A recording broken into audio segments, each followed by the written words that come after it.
Hello and welcome to the alternate point of view. Yabaseo, all my beautiful people. How are you doing today? So, it has been a hot minute since I have been on here, but welcome to everyone. Welcome all my OGs and welcome to everyone who is new. I am super excited to be back. It has been a while. I apologize for not being here, but here I am.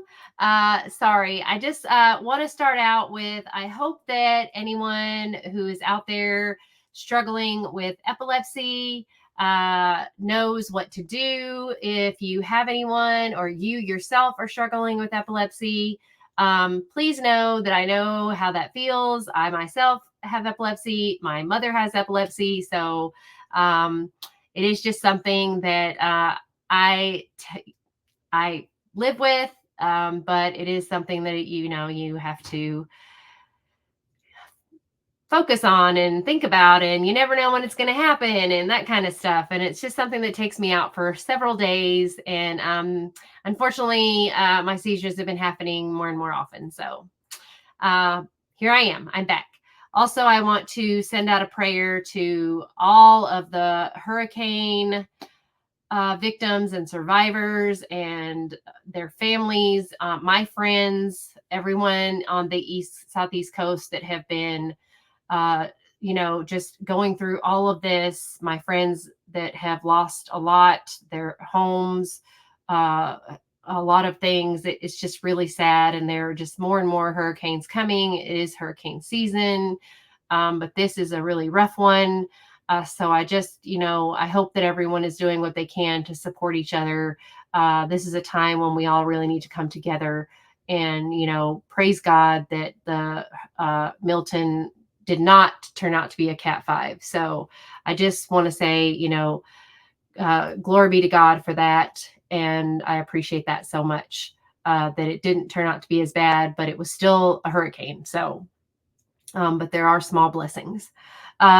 So today's episode is about, of course, Michael Jackson Bolanos. And the reason we are having this episode is because Fox 2 News Detroit did a two-part, about 10-minute episodes about Michael Jackson Bolanos. And I want to preface this because we're going to go over these two-part 10-minute episodes that the reporter, and I say that term loosely, even though she has a claim to fame of winning 6 Emmys while she's been with Fox up in Detroit.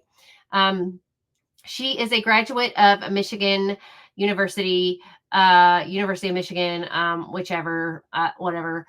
She is a very well educated, all white bread girl, or as she says, I think this is a pretty good quote, close enough quote, as she states in her DNA does not have any Black in her, as it was stated in a conversation that she had as she was steadily stalking Tierra White, trying to get an exclusive with her, when it was explained to her that she did not understand what this situation was like at all, because she had no understanding of what it was like to be a Black man, plucked up off the street. And as you've seen in my last videos, and as you'll see in one of the videos that she actually had the nerve to post in her story, that she claimed was Michael Jackson Bolanos on the video. And I too have posted this very same video footage and showing you that you can't tell who this person is. But Taryn Asher herself goes on the news and says, this is Michael Jackson Bolanos. All Taryn Asher is doing is trying to make a name for herself, as with most reporters or news anchors or whatever you want to call them. But these people today are not reporters. They are not investigative reporters. They are not news anchors. They are just faces to put on the screen to give you all the propaganda and misinformation that you can possibly get. I have, from the beginning, always wanted justice for Samantha Woll, because I have felt that this has been the most horrendous crime. Obviously, there are much worse crimes out there that happen, but what happened to Samantha is awful to me because uh, there is no justice. There is no investigation. There was no investigation because the Attorney General, Dana Nessel, took this immediately and they covered it up immediately. And if you look at video footage, and it's going to be shown in this very thorough deep dive that Taryn Asher did in 2 10-minute stories that she covered about this crime. And in the first one, you're going to see, and I'm going to break it down for you, how well she did looking into this and how it was so one sided. And rather than really do some investigating and digging, she completely just wanted to do a story. And how convenient that it was done around the anniversary of the Hamas invasion of Israel. So let's talk about it. So let's look at the first video that Taryn Asher did on Michael Jackson Bolanos. And we will play this video. And I'm going to be stopping and pausing. A serene sidewalk in Detroit, tucked into a part of the city known for peaceful streets and tree-lined neighborhoods, almost insulated from chaos and crime. They turned around and then that's what happened. My husband was just out walking our dog. Until it wasn't. He told me there is a person, essentially a body, laying on the sidewalk. It was a total state of disbelief. In the early morning hours of October 21st, a neighbor found Samantha Woll stabbed to death, lying on the sidewalk in front of her Detroit home. No witnesses, no explanation, and no one, especially her family, could imagine who would do such a thing.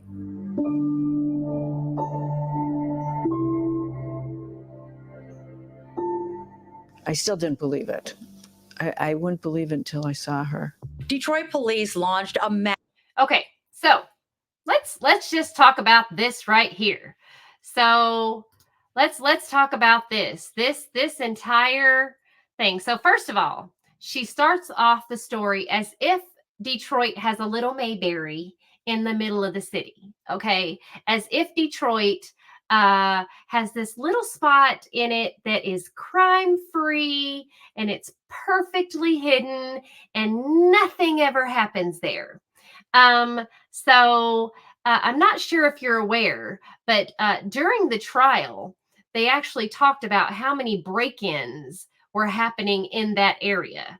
So Taryn Asher makes it sound like this area of Detroit is squeaky clean and, oh my gosh, not in this neighborhood. Nothing ever happens. And then I want you to also look at what's happening here with these police officers. Now, this is the crime scene that's taped off. Okay. And you see these police officers, no booties on their feet. Okay. And they're just walking all over the place. Okay. And they too are also wearing North Face jackets, in case you haven't noticed.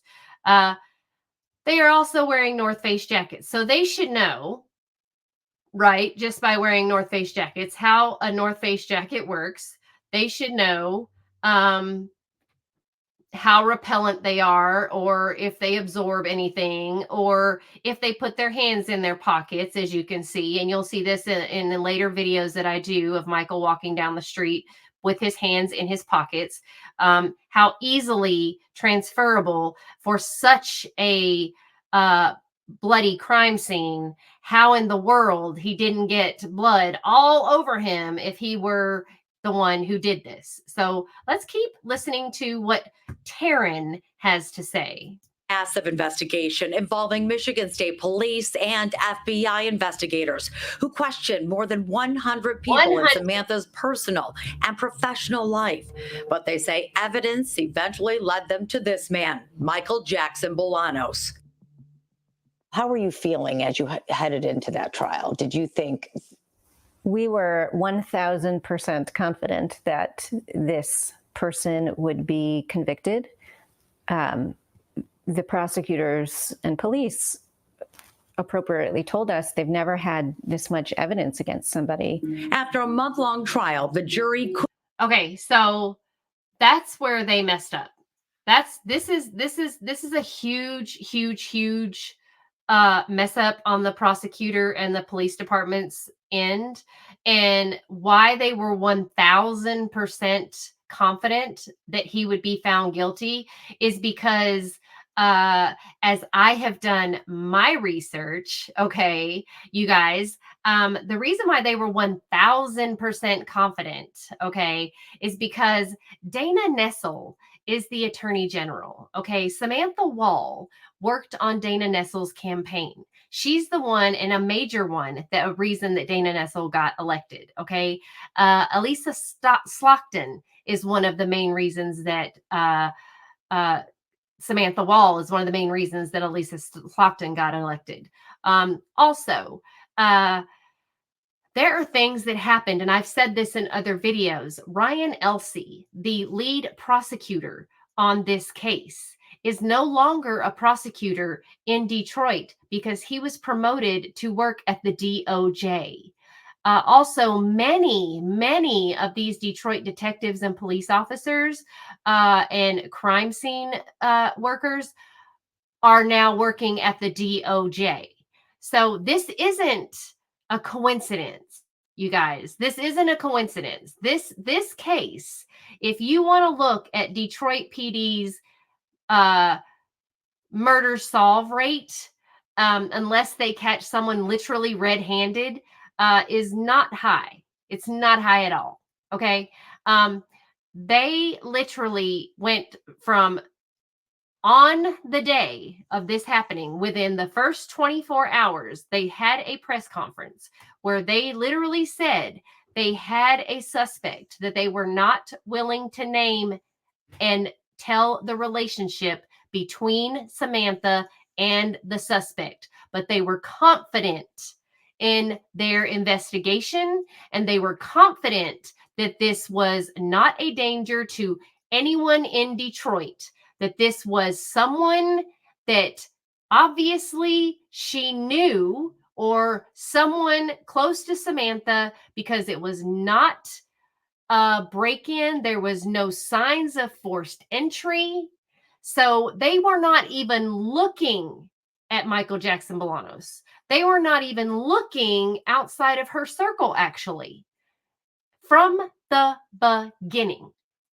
And the reason why the Michigan State Police and the FBI were involved in the first place was because they thought this could possibly be an anti-Semitic crime due to the Hamas and Israel invasion. Okay, so that quickly went away, and that is when Dana Nessel got involved. And that is when all of a sudden people's jobs were being kind of like, hey, poke the bear, let's get this solved ASAP.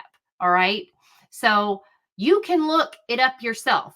Ryan Elsey now works for the DOJ. He literally went into this trial knowing this was going to be his last trial as a district attorney for Detroit, because he was getting promoted to the DOJ. But Taryn Asher does not know that, because Taryn Asher, and if she does know it, she didn't say anything about that, because if she did an investigation, won't say that on Fox 2 News in Detroit, because, she's a part of the machine there in Detroit.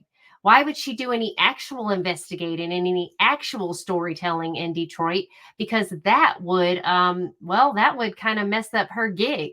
And her husband's already been fired from a very prominent news station there in Detroit, and he can't get a job anywhere else. I mean, he's doing a Facebook show of his own. you know? So, I mean, he can't get a job anywhere else because he doesn't play well with others. So Taryn seems to be the only one. And as far as I can tell, she's not doing such a hot job getting her scoop because she can't get anyone to talk to her. And she's biased, very, very biased in her storytelling. So if she really wanted to help Detroit or do anything to help anyone there, she would try to figure out what's going on in Detroit and why are these things happening and why are people being falsely imprisoned and falsely accused in Detroit. And how did the Detroit Police Department get this case solved so quickly and put on Michael Jackson Bolanos so quickly when they supposedly already had a suspect? Why doesn't she look into that? She's not going to. You know why? Because again, she's part of the machine. Couldn't be convinced Michael Jackson Bolanos killed Samantha Woll, even though he was captured on camera near Samantha's there's the home video. minutes before her murder. Here's the video. Who is that? Who is that? Now, this is, what does she say? Captured on video near her home. I'm going to keep playing this because this is going to show you. This isn't in the parking lot of Samantha's home. This is not in the parking lot of her home.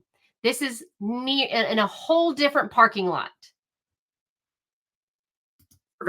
Happened to be carrying a knife when they arrested him. Now, she doesn't finish saying what the arrest was for. They did not arrest him this day for, let me explain this. They did not arrest him on this day for Samantha. This was a completely different situation. Actually, he was not under arrest. He was being detained. And let me explain to you guys again what the difference between being detained and being under arrest is. So apparently, cops can detain you without giving you your rights, just so they can have some time to see if they can dig up enough evidence against you to pin you for whatever it is they're investigating at the moment. And if they can't find enough evidence against you, then they have to let you go. But they can detain you for whatever they want. It's at their leisure. They say they can have probable cause, but probable cause means, oh, I think this guy did it, so I'm going to detain him until I find enough evidence. Oh, darn, I didn't get enough evidence. I got to let him go. So we'll just keep on trying to figure out enough evidence to put on this guy until we can arrest him. So yes, that is the difference between detaining and arrest. Detaining, they don't have to read you your rights. Arrest, they do. So yeah, she didn't finish this story. He was carrying a knife. He's allowed to carry a knife. Anyone can carry a knife. You can carry a knife. It is the police officer's fault who patted him down before they detained him, who didn't find the knife. Michael Jackson Bolanos didn't walk up into the police station with a knife on him with the intent to hurt anyone or anything. He had it on him. They didn't find it. They just told him, hey, empty your pockets. And he did. And there it was. When he was arrested, and her blood was discovered on his jacket. Yes. So the blood on the jacket. The blood on the jacket, as I stated before, was the size of the tip, barely the tip of an ink pen, the tip of a threading needle. Okay. It was so microscopically small that they had to lift it and do all kinds of testing to get this microscopic amount of blood off of his jacket. And so microscopic, and this blood was a mixture of blood. It was 68% Samantha's, 34% someone else's, another male. Another male. I'm sorry. 64% Samantha's and 34% I'm really bad at math. But anyway, it was a mixture. Okay. It was almost 60-40. Okay. Basically, it was mixed with someone else's blood, another male person's blood, not Michael's. Okay. That's enough right there to tell you that whose blood is it? Whenever there is a stabby stab, okay, normally the person doing the stabby stab will end up cutting themselves as well. And that blood gets mixed in. What the police did not do in this crime scene was they did not test all of the abundant amount of blood. They tested a Q-tip size amount from the wall in the hallway, the ground in the hallway, the door in the living room, and off of Samantha and off of Michael's jacket. That's it. They didn't take the entire, like, normally you would cut out the wall, you would take the entire door, you would do things. There's things you would do with a scene that spread out, that massive.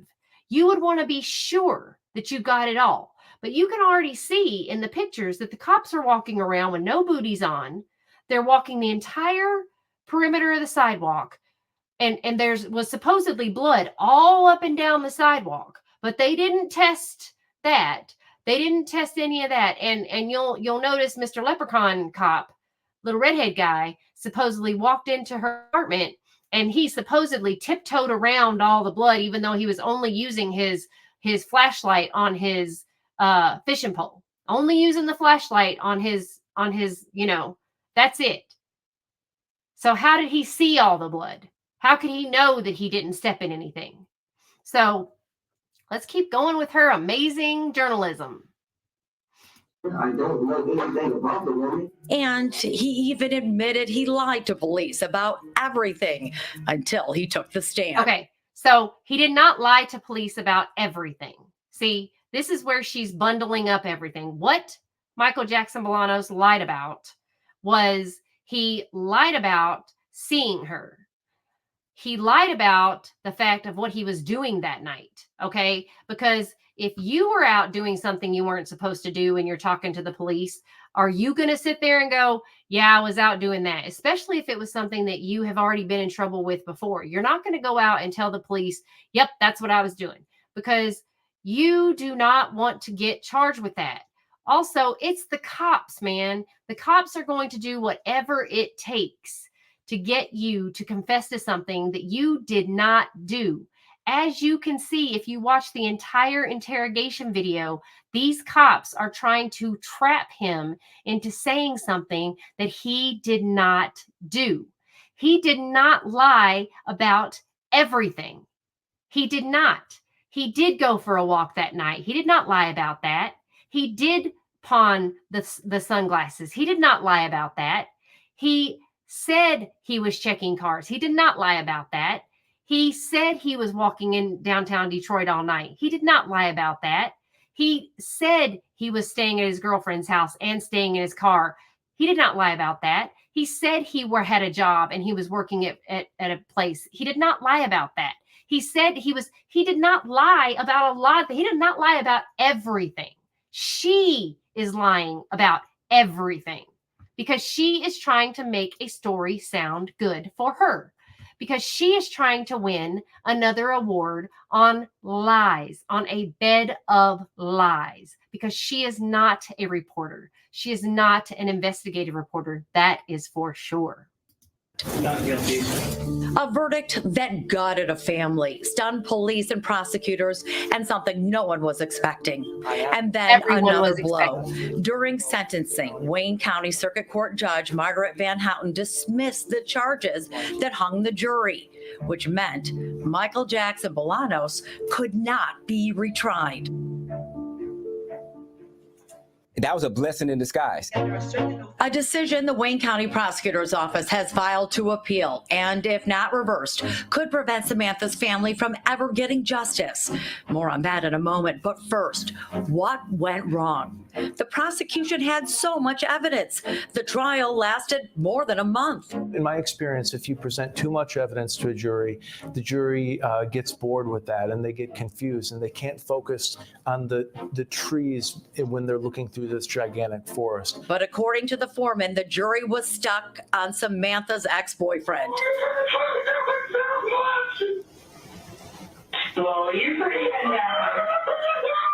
That's him, Jeffrey Herbsman, calling 911 from a West Michigan hotel parking lot because he claimed he was having a panic attack brought on by a double dose of Auvelity, a major depression drug, and 4 hits of pot.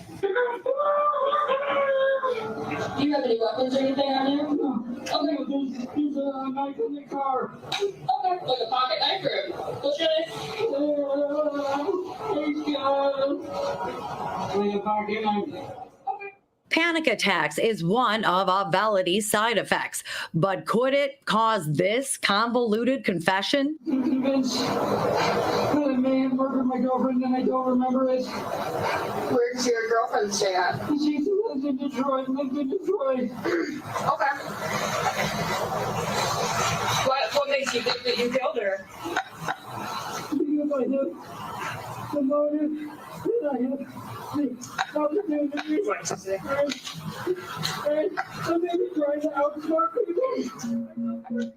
Detroit police had already questioned Herbsman shortly after Samantha's murder, but investigators heard that bizarre confession and headed straight to Kalamazoo to question the ex. They also searched for evidence everywhere inside and outside his Detroit house, including the fire pit, surrounding cameras, and his phone. That's a lie. They did not look in the fire pit. She's a liar. She did not do her proper due diligence. When the detectives went to Kalamazoo, they let him call his parents. She did not include the fact that he called his parents because they had already hired a week prior. They had already spoken to a criminal defense attorney.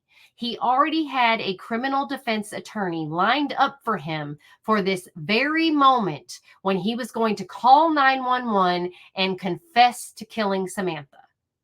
And the medication that he took causes these manic episodes only if, and anyone can look this up. You can look at my other videos. I have already been over this medication. And Samantha's family is a family of doctors. She has friends that are doctors, and they should all know this as well. But here's the thing. I'm going to say this about Samantha's family. I feel very, very, very sorry for her family, and I pray for them every day. I pray that they find justice. I also pray that, they will understand that what they are doing is turning a blind eye to justice. And I know Lady Justice is blind, but they are truly, truly blind, because this medication does not cause this manic episode. And for them to have more sympathy for a man who actually confessed to killing her. But this medication does not cause this manic episode unless you are actually diagnosed with bipolar, which Jeffrey is not. He's just depressed. So you don't have this manic panic disorder unless you are diagnosed with bipolar. And you don't confess to murder just out of the clear blue sky because of medication. This mental health, this whole use of I have a mental health issue or whatever is being way overused in these trials. I am not discrediting people's mental health issues by any means. Everyone has some type of mental health issue, but it is continuously being used as a reason to get away with murder. That's what it is. It's a reason to get out of it. It's an excuse. And for her family to fall for that, and for her family to actually say the words, how dare people use mental health as a reason to put Jeffrey in out there like that and use his mental health issues. I'm sorry. How dare people use the fact that Michael is Black and has done something wrong in his past as an excuse to put him on trial for taking someone's life? That's a far cry. So, no, Anya, does not make sense. But let's continue down her wonderful investigative story. Detectives say they found nothing incriminating. That key, by the way, that key, let's go back to this key. So now he has a North Face jacket, almost identical to Michael's, with a hood. He has the very same North Face jacket. It's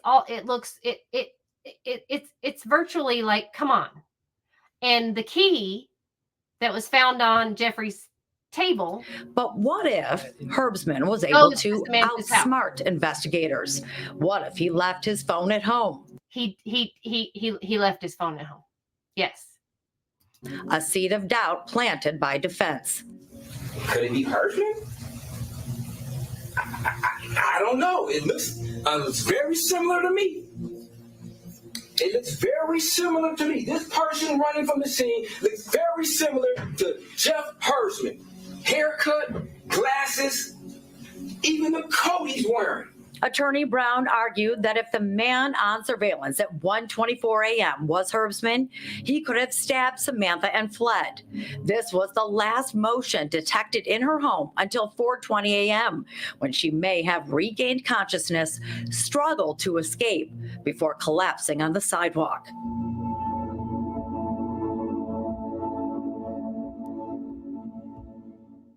I mean, you could see the optics probably when someone maybe seems like they're confessing to something and then they're granted some sort of immunity.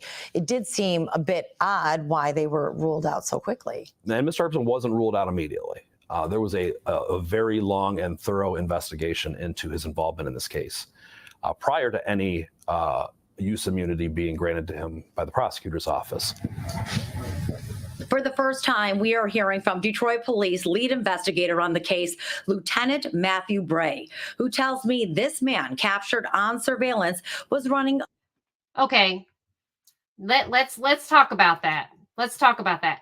That is not the lead investigator. Okay, Detective Trooper Stockmeyer is the lead investigator. She has been on this case from the beginning. That guy has not been on this case up until 2 weeks before the trial was ending. He got the case. He got the case because Detective Trooper Stockmeyer was out on leave from having a baby. This guy was just handed the case. He has no idea what was done throughout this case. And if you watch the trial, you'll see how many people literally pass the buck off to the next person, to the next person, to the next person. Everyone had a job to do in this case, and everyone's job was different. Everyone's job was different, from looking at video, from testing the DNA, from picking up a straw, from literally checking a blade of grass. I mean, like, literally everyone had a different job. This guy is not the lead investigator. He doesn't have a clue. And then she's going to say that they checked video, that they looked at video from where this guy was going, and they say that he went in a different direction. Okay. What does that mean? What does that mean? I will tell you, because I investigated. The prosecution did not turn over any of this video to the defense. The prosecution did not turn over any video from Lafayette Towers because this person was headed in the direction of Lafayette Towers. The FBI did, in fact, get video from Lafayette Towers, but the prosecution did not hand that over. As a matter of fact, when the defense questioned all of the policemen, all of the detectives about, did you get video of this person? Did you request video from Lafayette Towers? Every single one of them said, so-and-so was supposed to get it. So-and-so was supposed to get it.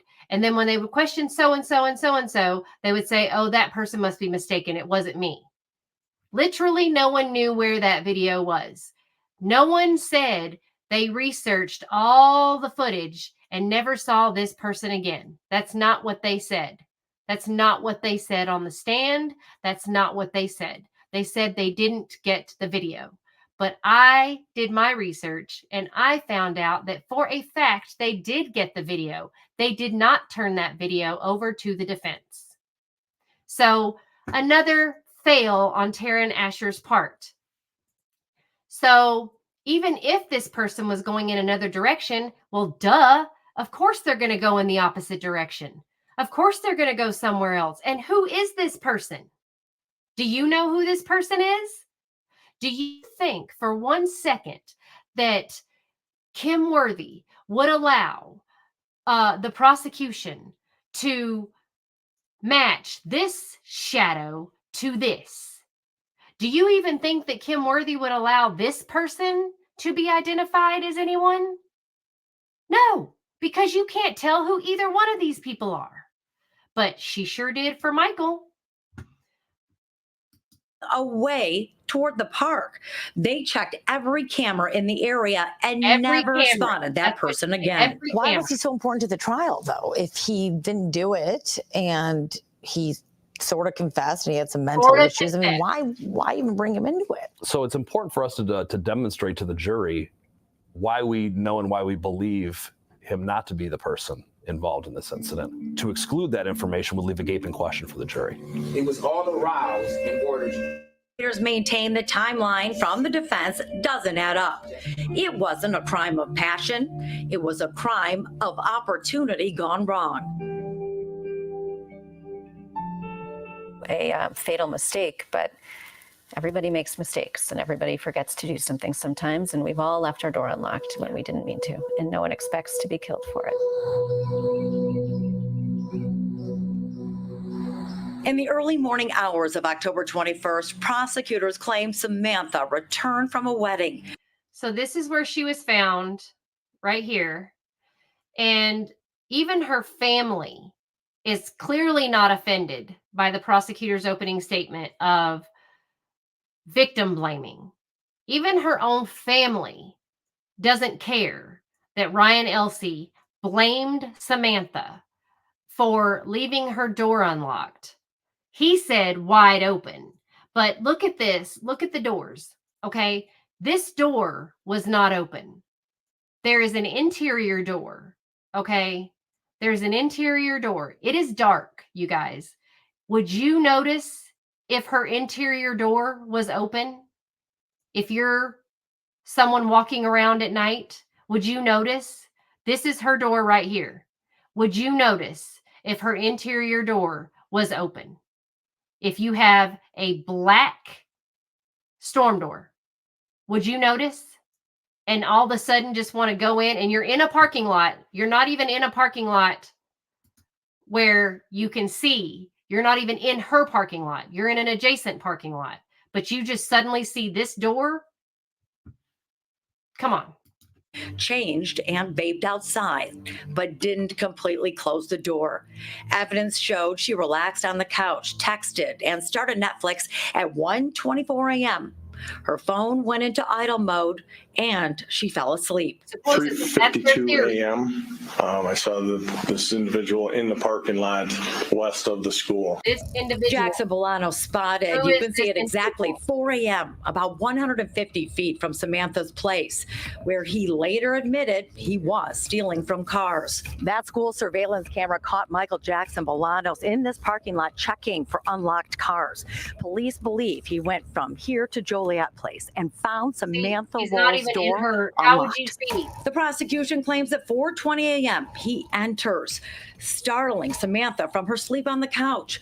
They struggle. He panics and grabs a knife, stabs her 8 times, mainly in the back of her head and neck, as if she's trying to get away. The next time we see Jackson Bolanos on video is 4:23 a.m. in front of the Greektown Casino. In 1 minute, he supposedly walked. Maybe walked, but whatever. This is an 8 to 10 minute quarter mile. In that area, I did not hear nothing. I did not see nothing out the room. I see security and got the home. ADT testified the motion detector was triggered at 4:20 and stayed in idle mode until 4:22, giving Jackson Bolanos 2 minutes to stab his victim and 1 minute and 25 seconds to reach the corner of Chrysler and Monroe, about a quarter mile away.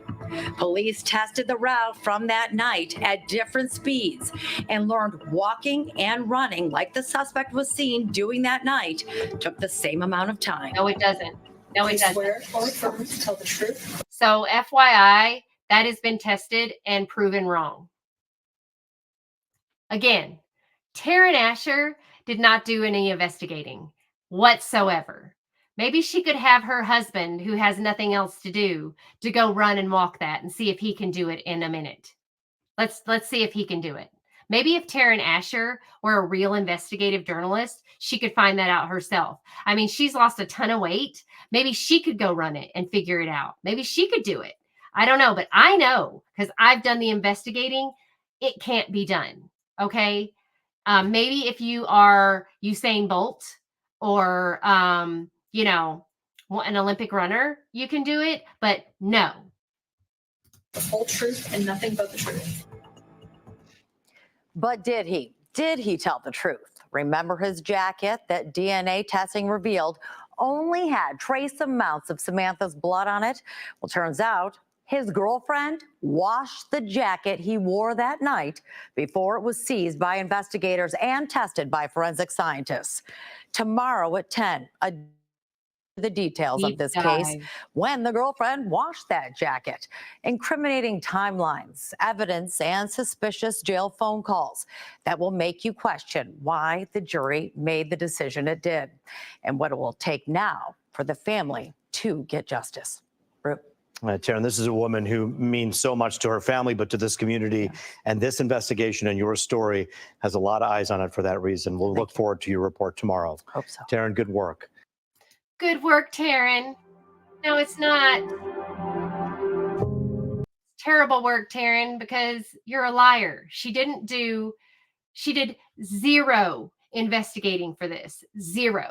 She wanted this story so badly, you guys. You have no idea. She did not get what she wanted, which was an interview with whom she wanted it. So she went around, and when you see the second video of what she has done, you will realize that she is out for herself. Taryn Asher is not a reporter. She is not an investigative journalist. She is a greedy, selfish person who only spews what basically all media outlets spew, and that is lies. And it is only to do what she needs to do to further her own career. She does not care about who she hurts. She does not care about Samantha Woll. She does not care about the Woll family. She does not care about the injustice being done in Detroit. She does not care about Detroit. She only cares about herself and keeping her cushy job because, like I said, her husband can't hold down a job. So yeah, she has to do what she has to do to keep that anchor position she's got. So she thinks that this story is going to keep her there. But unfortunately for Taryn Asher, she is not a reporter. She doesn't know what she's talking about. She doesn't know the story. She has no idea. And because she's not trustworthy, and because she stalks people and harasses people to try to get a story, that's why she didn't get the truth. That's why she doesn't know the truth. That's why she doesn't have any idea what she's talking about. And all she's doing is spewing lies because she is not approachable. She is not friendly. She is not trustworthy. She is none of those things. You know how she talks to people? She literally talks to people and says, I'm Taryn Asher. Like, don't you know who I am? That's how she talks to people. That's how she thinks you're going to talk to her. That's how she thinks she's going to get an exclusive from you, is by throwing her name out there and saying, I'm Taryn Asher. You should talk to me. No. She has zero sympathy for the people of Detroit, zero sympathy for what is going on in Detroit, zero sympathy for what has happened to Samantha Woll. And she had zero sympathy for who really did this. If Taryn Asher cared one iota about this case and what was happening, she would be digging into where the money trail is for that synagogue. She would be digging into the judge, the DA's office. If she wanted a real story, she would be digging into the 990s of the Gilbert Family Foundation, of the Fisher Foundation. She would be doing some real investigating. But she hasn't. I have all the paper trail, but Taryn doesn't, because Taryn's not a real investigator. She's not a real journalist. But let's look at her next story that she covers on the same topic, where she does more lies. Chaos and crime. They turned around alarm, and that's what happened. My husband was just out laying on the sidewalk. Young woman killed in cold blood. Detroit police zeroed in on a suspect for the murder of Samantha Woll, but the trial went south. The jury did not convict. A big sticking point, the victim's blood, or lack thereof, on the jacket worn that night by the suspect, Michael Jackson Bolanos. What many don't know, his girlfriend washed that jacket before police tested it for evidence. A common black water-resistant jacket like this, because it was in the hamper, she said. Now think about it. How often do you wash your Gore-Tex jacket? Could that explain why only a trace amount of Samantha's blood was discovered on it? What haunts you the most? The fact she's not here. I'd like to talk to her. I'd like to hug her. I'd like to see her. Good morning, Detroit. How wonderful it is to be here celebrating with all of you. Thank you very much, Mayor Duggan. For the Woll family, watching video of Samantha brings cherished memories and a sense of pride, seeing her speak in front of the Detroit synagogue, now named in her honor. Nearly a year after her murder, their pain lingers, knowing it's just a matter of months before the only suspect in the case will walk free.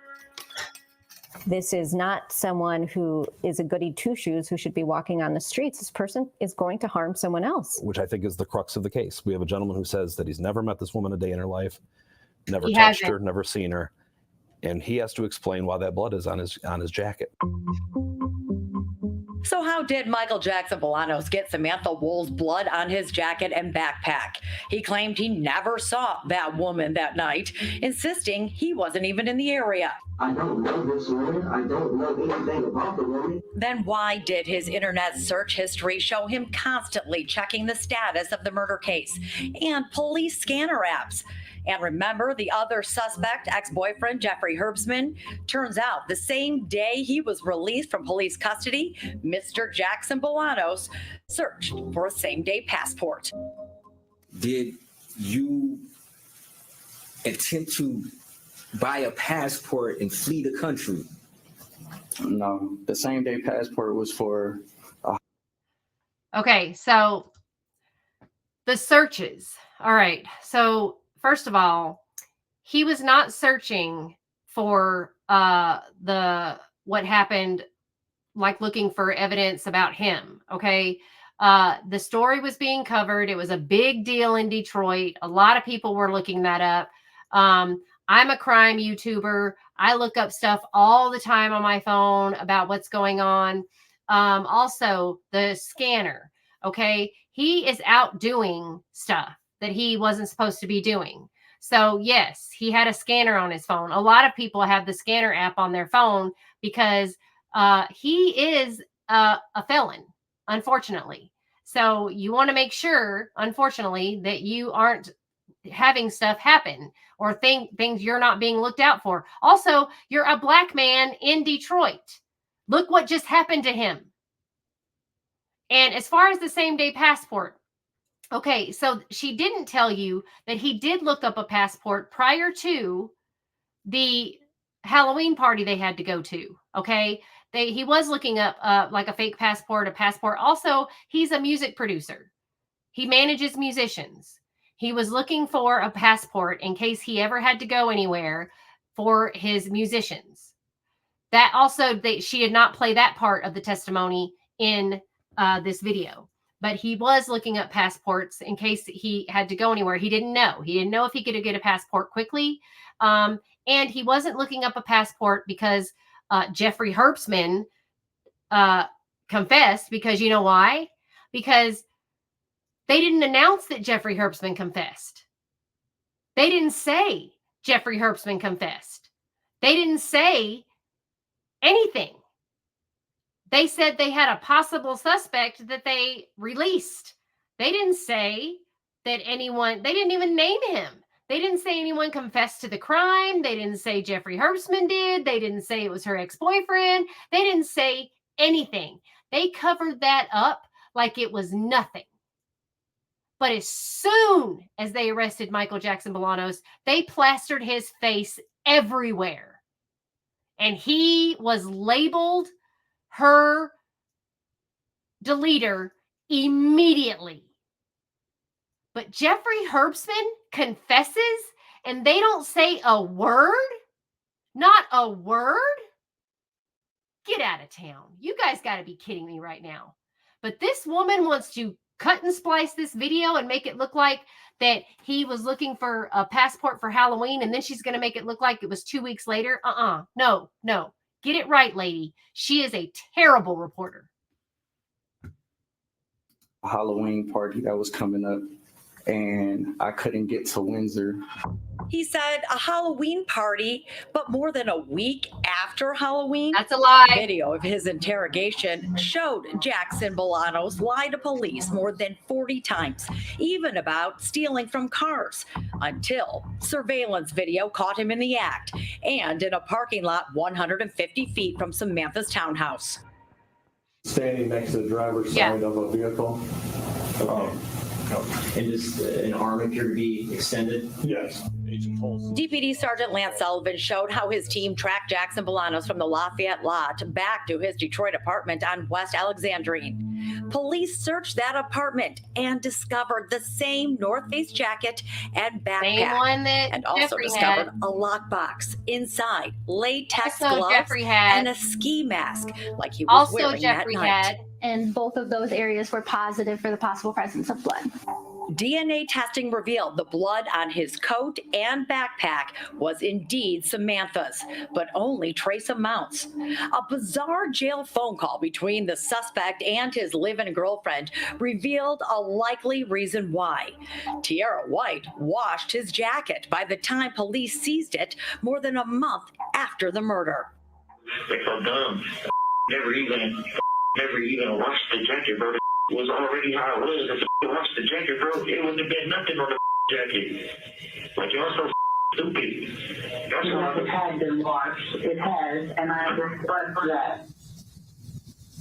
And at that point, the call terminates. Shocked by what she said, or what she did, the inmate hangs up and calls back, clearly distraught. They telling me what you say could be used against me, like, bro, what you say in the court of law could be used against you in the court of law. I don't like something around like.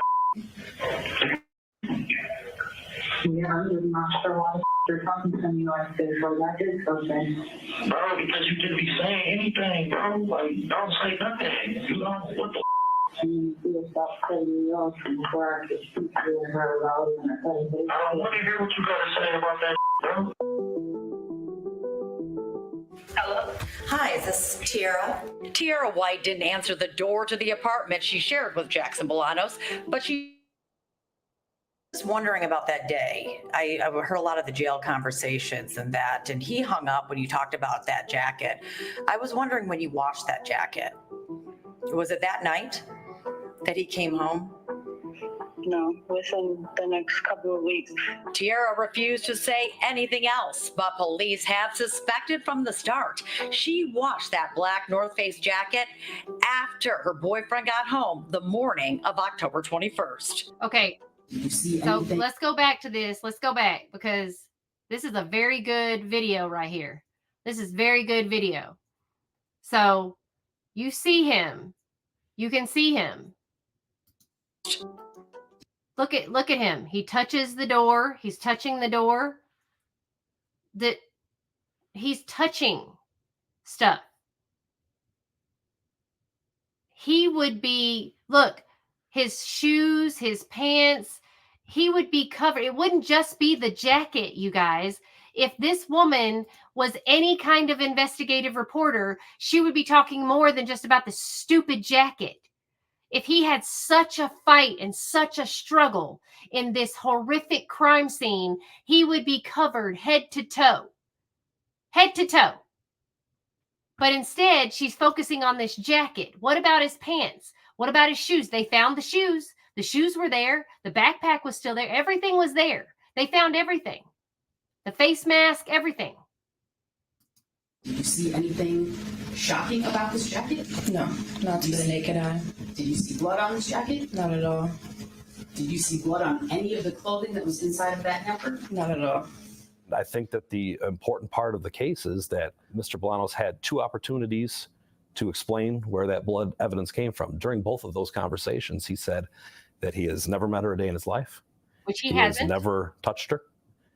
And he has never seen her a day in his life. What if he was just scared and felt like that was the only way to protect himself? Well, he had two opportunities to say that to the police. I think that's important. I think. And he did say that to the police. He said it to Officer Osmond. He told Officer Osmond, because now if you see his police interviews with Sergeant Ford, you will see Sergeant Ford is rude. He's aggressive. He's calling him names. You wouldn't want to talk to somebody like that. Why would you talk to somebody like that? Much like, why would you talk to Taryn Asher when she's stalking you, coming to your house, knocking on your door, calling you constantly, sending you text messages, by the way, that are threatening. If you knew the things that she was doing to try and get these conversations and get these exclusive interviews, you would see you don't want to talk to her either. You don't want to talk to police officers who are berating you. But when you see and you find someone you think you can open up to, and you say something, you think maybe that person might tell the truth, and then that person gets on the stand and tries not to tell the truth either.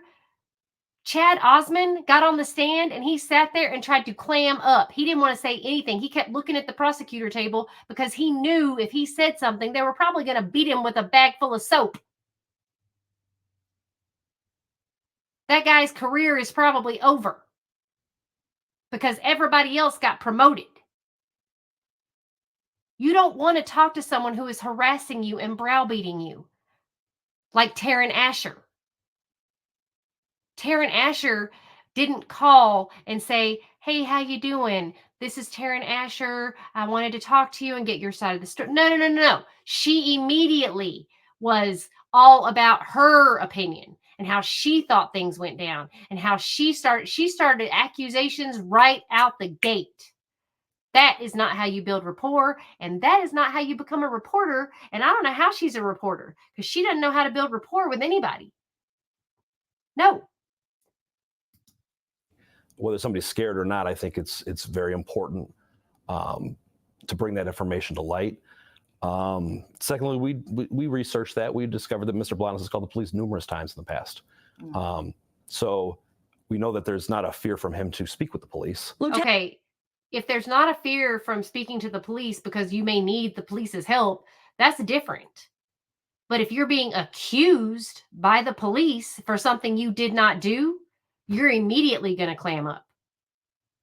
Needing the police for help and having the police accuse you of a crime you did not commit, that's two totally different things, people. Don't go there.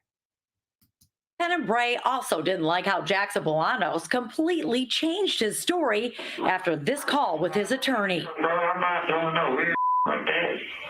Yeah, not at all. At the end of the day, he even had to admit himself that it's very possible of our theory that she died earlier, got up, stumbled outside, and you, just like the other witness, came across her body and touched her.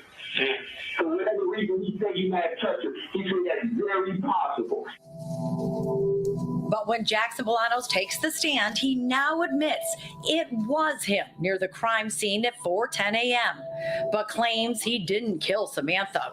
Even though he told police he hid and ran from security that night, he now says he spotted something on the sidewalk and got the blood on his jacket when he checked to see if the person was still alive. I just checked the neck, put my hand kind of like in between right here, no air, no like breath or nothing. And once I realized that I just touched the dead person, I just grabbed the bag and I left. But his timeline doesn't add up, especially when he testified how her body felt at the time. Cold and like crusty.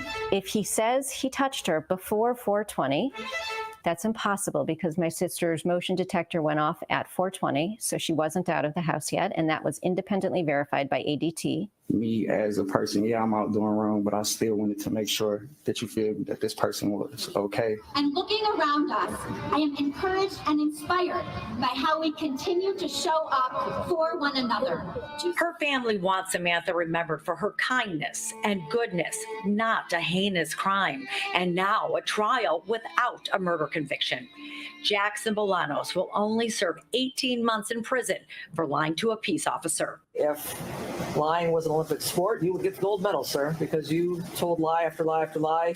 After 5 days of deliberating, the jury found Jackson Bolanos not guilty on first-degree premeditated murder and was deadlocked on felony murder and home invasion.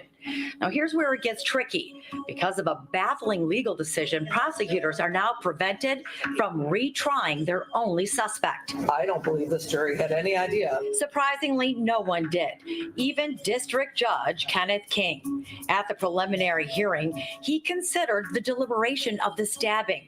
He told me that's why he recommended the suspect also face first-degree premeditated murder. Now, the Wayne County Prosecutor's Office could have disagreed with that. But they didn't. Nope. So when the verdict was split, former U.S. Attorney Matthew Schneider says that set the stage for the defense to file a motion no one saw coming. I am bound by Yeager, and I can't ignore precedent that's been set by the U.S. Supreme Court. And so I am going to have to dismiss.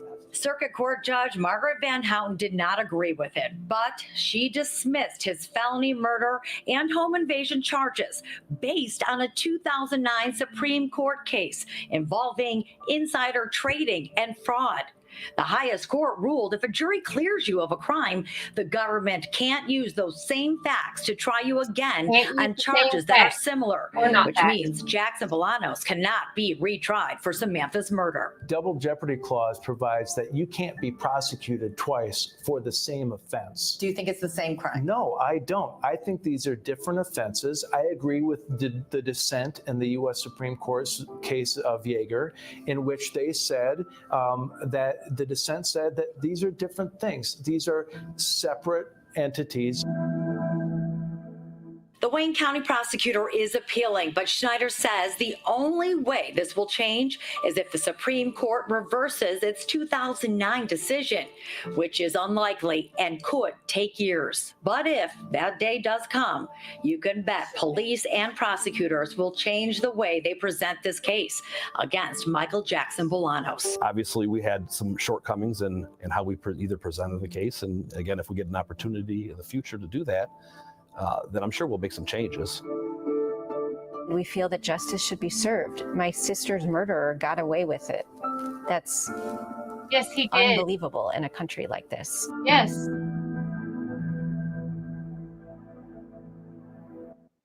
And now I did reach out to Michael Jackson Bolanos on his prison email, and I called the ex-boyfriend, Jeffrey Herbstman, hoping to get their takes on this case, but both declined an interview.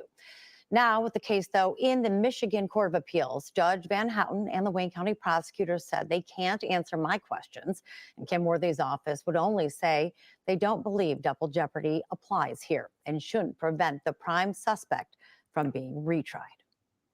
What an interesting story to a very important woman to so many people, not only her family, but the community. But there's so many steps to this, and you really did a great job unpacking it.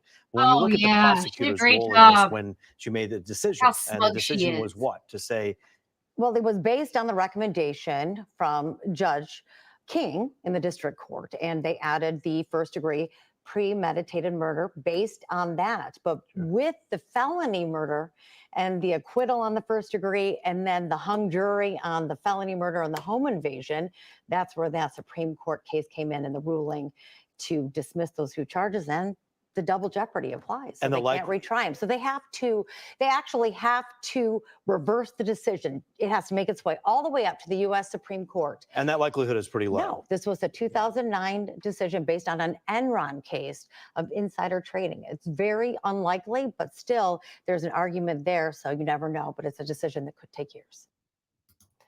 Okay, so little Miss Taryn, let me inform you, honey. They can't retry Michael Jackson Bolanos on the same facts that they used in this trial because those weren't facts. Let me educate you a little bit, honey, since you don't know how to do any investigative journalism. Michael Jackson Bolanos didn't do this. And Samantha Woll, if you did any research about her whatsoever, and you knew her history, her story, her background, Samantha Woll really loved Detroit. She loved the people. She loved fighting for justice. And she would never in a million years want an innocent man to be wrongfully charged or convicted for something that they did not do. And most certainly not for her death. Okay?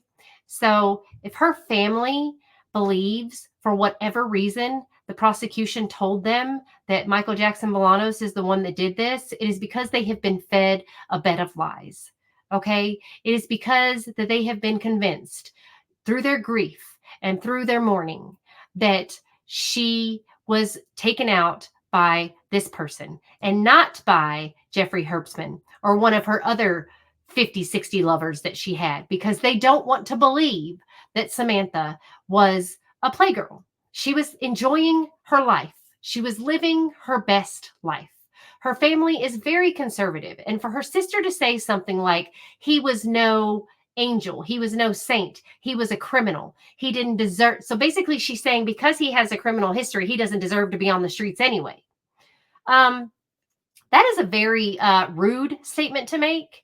And it tells me right there where their mindset is. So they don't care. They don't care about finding real justice. They just want someone. And since the prosecution has chosen Michael Jackson Bolanos, and this also goes to show you that the police department has zero interest of investigating anyone else outside of Michael Jackson Bolanos, they have basically thrown their hands up. They've given up. They are convinced that they have this person and they're not going to investigate any further. If I were Samantha's family, I would be so angry at how the detectives acted on the stand, how they acted like it was an inconvenience for them to have to be on the stand, how they acted like it was an inconvenience for them to have to even be in the interrogation room. I had to leave my house for this. I don't recall. I don't remember. They were so rude. This is an investigation into the loss of someone's life, someone that meant a lot to the community, and they all acted like this was a major inconvenience to them. And then here comes along Taryn Asher. I'm Taryn Asher. Don't you know who I am? I'm Taryn Asher from Fox 2 News. You should talk to me. No.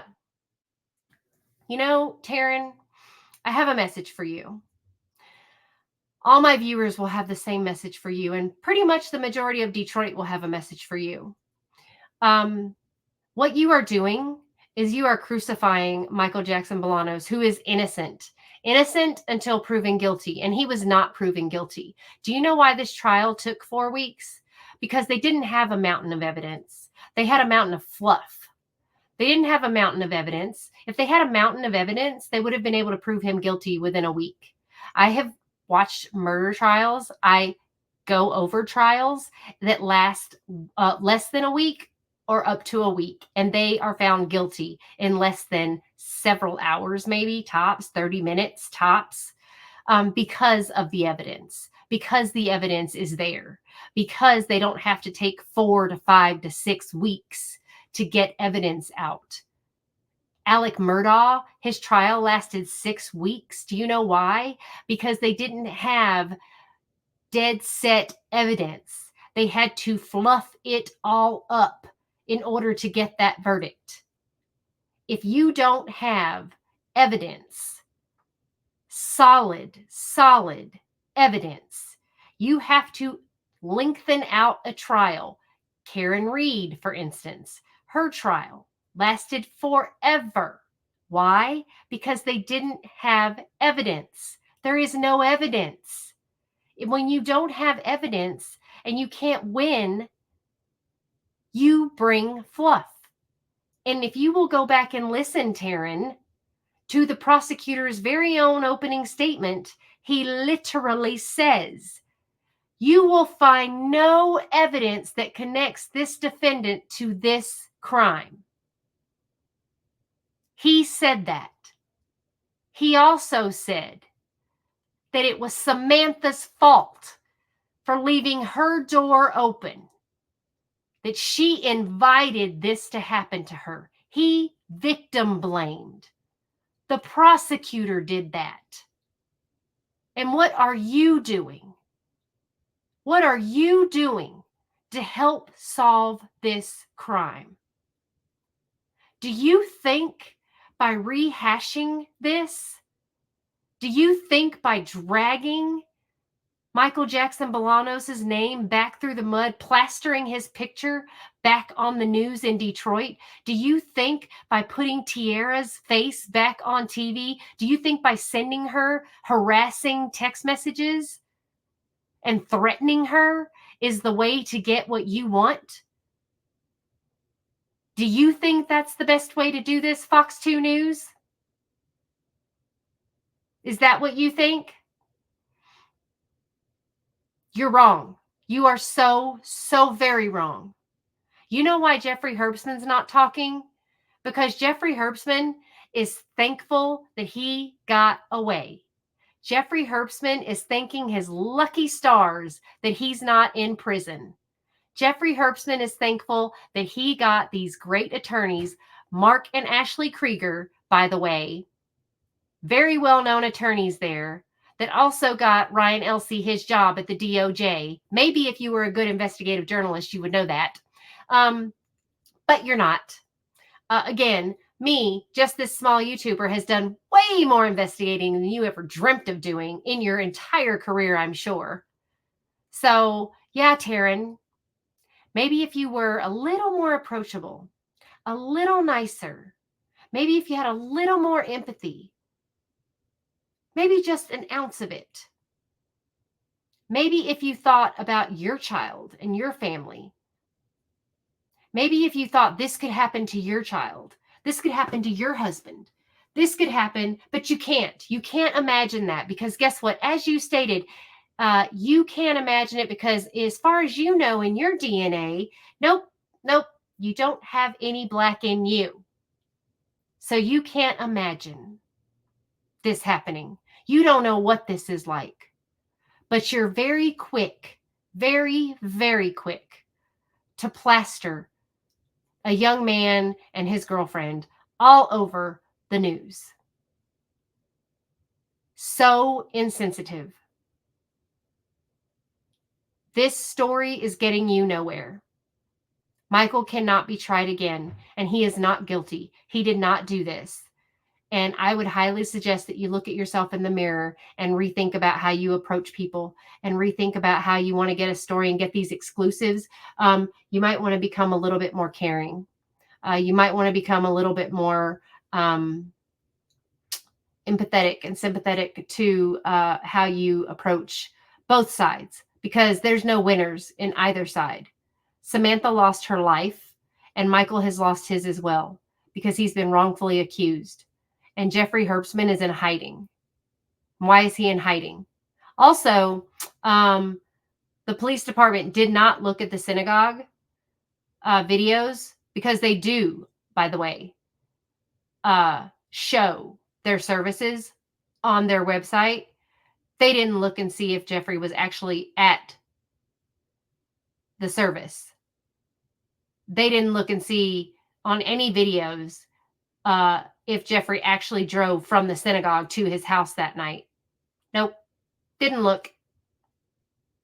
They didn't see if Jeffrey was actually placed in his home that night, because his phone wasn't pinging at his home. Because why? Could it have been on airplane mode? Could it have been on do not disturb? I don't know. You wouldn't know that, would you, Taryn? Because you didn't look. You didn't check. You didn't do any research. You just immediately jumped on Michael Jackson Bolanos. I have a whole lot more research, honey, but you don't deserve it because you don't know how to do your job. I just want to clarify this for my audience and anyone else in Detroit. And I know you've seen the comments on your channel that everyone knows that Michael Jackson Bolanos is innocent besides you. And unfortunately and sadly, the Woll family, who does not want real justice. And I feel terrible for them. I feel terrible for Samantha having to look and see that her actual killer is roaming free. Free, not in prison, roaming free. So I hope that she gets justice, but I know that the Detroit Police Department is not going to do any more investigating. And I know that Kim Worthy isn't either. And I know this because Degrassi doesn't care. And I also will tell you, thanks to Degrassi and the Detroit Police Department, they sold evidence and they withheld exculpatory evidence during the trial. So again, something else you wouldn't know because you didn't do your research, Taryn. So I would wish you the best and I would wish you a great career, but actually I kind of hope that this story breaks you. But I do hope you look in the mirror and learn how to be a better person. I pray for you. I pray for you, and I will leave you with Romans, because God says in Romans something good for you. It's just amazing, amazing, amazing thing that God says in Romans. And this is what God says, because I think you need to hear it. There is none righteous, no, not one. There is none who understands. There is none who seeks after God. They have all turned aside. They have together become unprofitable. There is none who does good, no, not one. Their throat is an open tomb. With their tongues they have practiced deceit. The poison of asps is under their lips, whose mouth is full of cursing and bitterness. Their feet are swift to shed blood. Destruction and misery are in their ways, and the way of peace they have not known. There is no fear of God before their eyes. This is Romans chapter 3, 10 through 18. Watch what you say. Be sure that you be careful spreading the lies. Watch your tongue, Taryn, because you want to be sure you know what you're talking about. God bless everyone. I thank you all for watching. I hope that this cleared up any of the lies that Taryn and Fox 2 News has shown Detroit, because if you want to know the truth, if you want to hear the truth, it's not going to come from your local news station. It's not going to come from a mainstream media. It's going to come from small YouTube channels like myself. So please hit that like button, subscribe, share. Be sure to tell your friends, and let me know when you're ready to order some merch. I'll be happy to send it out to you. And thank you so much if you waited to the end of this video. Thank you so much if you enjoyed the breakdown. I appreciate you all so much. I will have more coming, especially more coming on the Frankenstein video of Michael Jackson Bolanos. And I will have more trials coming up for you. And again, please, please, please keep liking, sharing, and subscribing. And appreciate you all so much. 감사합니다.